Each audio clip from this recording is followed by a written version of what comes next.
الصلاۃ والسلام علیکہ یا رسول اللہ وعلی آلک و اصحابک یا حبیب اللہ۔ میرے گاؤں کا ایک موچی ہے، جوتے گانٹتا ہے۔ اس شخص نے 4 بیٹیاں بیائی ہیں جوتے گانٹ کے، اور میرے ابا جی بتایا کرتے تھے کہ جن دنوں نا ڈھیلا چونی جوتا گانٹنے، اب تو جوتے کوئی گنڈواتا ہی نہیں، اب تو گانٹنے کا رواج نہیں، اب تو بچے نئے لیتے ہیں۔ تو جوتا گانٹنے کے لیے جب اس کو دیتے تھے تو چونی اگر اس کی ہوتی تھی نا تو اس کو کہتے تھے نا روپیہ تو رکھ لے، تو کہتا کیوں رکھوں جی، میری چونیاں تو میں نے چونی لے لی، اور ناراض ہو جاتا تھا۔ 4 بیٹیوں کی شادی کی ہے اس نے، پھر اللہ نے اسے عمرہ بھی کرایا، اور آج بھی وہیں بیٹھا ہے۔ تو میں جب گاؤں جاتا تو میں کہتا ہوں چاچا میں تیرے ساتھ تصویر کھنچوانی ہے، تو مجھے کہتے ہیں پتر میرا تو منہ بھی نہیں تو گیا میرے ساتھ فوٹو، تو میں کہتا ہوں یار تو ایک انسان ہے، تو ایک مثال ہے۔ جس بندے نے ہاتھ پھیلانے سے نفرت کی ہو، اب تو چندہ ہی چندہ رہ گیا ہے، چندہ ہی چندہ، اس کے علاوہ اللہ معاف کرے کوئی دوسری شے۔ میں گلاسکو میں تھا تو مجھے ایک صاحب کہنے لگے آپ نے کوئی اعلان شلان نہیں کرنا، مدرسہ نہیں ہے؟ میں نے کہا مدرسے بڑے ہیں پر اللہ کا فضل ہے، کیونکہ وہ نبی کریم کے نام کے ہیں تو ہمیں کبھی کمی کوئی نہیں آئی، کبھی نہیں کمزوری آئی، رونے کا مزاج بھی نہیں، وہ چل رہا ہے مدرسہ۔ تو میں نے کہا آپ کیا سمجھتے ہیں جو یہاں آیا ہے وہ چندے لے نہیں آیا ہے؟ کیا مزاج آپ لوگوں نے بنا لیا، اس سے نکلیں۔ وہ بھی کوئی قومیں ہوتی ہیں جو ہر وقت ہاتھ پھیلا کے رکھتی ہیں۔ قرآن مجید نے صحابہ کی تعریف کی، لا یسألون الناس الحافا، وہ لپٹ لپٹ کر سوال نہیں کرتے۔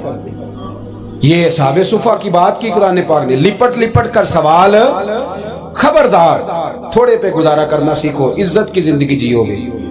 اور نوجوان بالخصوص یاد رکھیں، اگر وقار سے جینا ہے، سر اٹھا کے جینا ہے اور مطمئن زندگی گزارنی ہے تو پھر اس بات پہ راضی ہو جاؤ جو اللہ نے ہمیں عطا کیا ہے۔ پھر تیرا 5 مرلے کا مکان، اگر تو نے فراڈ کا مکان خریدا ہے نا 6 کنال کا، تو اس سے تیرا 5 مرلے کا وقار والا گھر بڑا شاندار۔ عزت کے ساتھ اگر جینا چاہتے ہو، حاتم طائی سے کسی نے کہا تھا کبھی تو نے اپنے سے بڑا سخی بھی دیکھا ہے؟ حاتم طائی کا نام ہے نا آج تک سخاوت میں، اپنے سے بڑا سخی بھی دیکھا ہے؟ اس نے کہا دیکھا ہے۔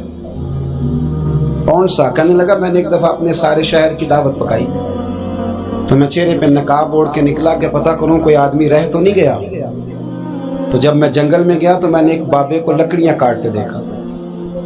سب لوگ اس زمانے کے جتنے پڑھے لکھے شعراء ادیب سب میں نے بلائے، بابا لکڑیاں کاٹ رہا تھا۔ توجہ ہے میری بات پر؟ کہتے میں اس کے قریب گیا، چہرے پہ نقاب تھا، میں نے کہا بابا جی آپ کو نہیں پتا آج حاتم طائی کی دعوت ہے؟ کہنے لگا بیٹے پتہ ہے۔ تو میں نے کہا جانا نہیں؟ کہتے بابا نے عجیب جواب دیا، کہنے لگا مجھے نا اپنے ہاتھوں کی کمائی کا چسکا لگ گیا۔ کس کا چسکا؟ ہاں آج کل چسکا یہ ہے کہ کسی کو پارٹی کیسے ڈالنی ہے، کیسے مفت کی روٹی کھانی ہے۔ کس کا چسکا لگ گیا؟ اپنے ہاتھوں کی۔ بولیے۔ میرے نا مدرسے میں ایک لائق بچہ پڑھتا ہے، مالدار گھرانے کا تھا، تو تھوڑی سی نا آپ کو پتہ ہے دوران طالب علمی ہمیں بھی بڑے بہانے آتے تھے تو یہ چیزیں یاد آتی ہیں، تو تھوڑا آگے پیچھے ہوتا تھا۔ مدرسے میں کام ہو رہا تھا تو میں اس کو کھڑکی میں لے کے کھڑا ہو گیا، میں نے کہا بیٹے ایک چیز تجھے دکھانی ہے۔ جب تیرے سامنے بھنا ہوا گوشت رکھا جاتا ہے تو نخرے کرتا ہے، ادھر بھی آ ایک نظارہ دیکھ۔ مزدور نا سویرے 2 روٹیوں کے بیچ اچار رکھ کے لاتا ہے، اور جب وہ دوپہر کو کھانے لگتا ہے نا میرے بھائی تو وہ اچار اس کی روٹیوں کو بھی لگ جاتا ہے اور پونے کو بھی لگ جاتا ہے۔ لیکن جب دوپہر کا وقت ہوتا ہے تو مٹی سے لتھڑے ہوئے ہاتھ پہلے وہ جا کے ٹوٹی پہ دھوتا ہے، پھر وہ کیا کرتا ہے کہ وہ پانی کا پیالہ خود بھر کے رکھتا ہے۔ توجہ میری بات پہ رکھیں۔ پھر وہ زمین پہ بیٹھتا ہے اور جب وہ پونا کھولتا ہے نا، کبھی اسے کھاتے ہوئے دیکھو، یوں محسوس ہوتا ہے کہ دنیا کی ساری نعمتیں اس کے سامنے پڑی ہوئی ہیں، اور ٹیبل پر بیٹھ کر 22,000 کی روٹی کھانے والے اتنا شکر ادا نہیں کرتے جتنا وہ بندہ شکریہ ادا کرتا ہے۔ یا اللہ تیرا شکر ہے، یا اللہ تیرا شکر ہے۔ اور ان کو لفظ نہیں سیدھے پڑھنے آتے، ویسے بھی لفظ تاثیر سے بنتے ہیں تلفظ سے نہیں۔ اہل دل آج بھی ہیں اہل زبان سے آگے، صحیح تلفظ نہیں ادا کرنا آتا، لیکن جب وہ ہاتھ باندھ کے کہتے ہیں نا یا اللہ تیرا شکر ہے، تو یوں محسوس ہوتا ہے کہ روٹی تو اس بندے نے کھائی ہے۔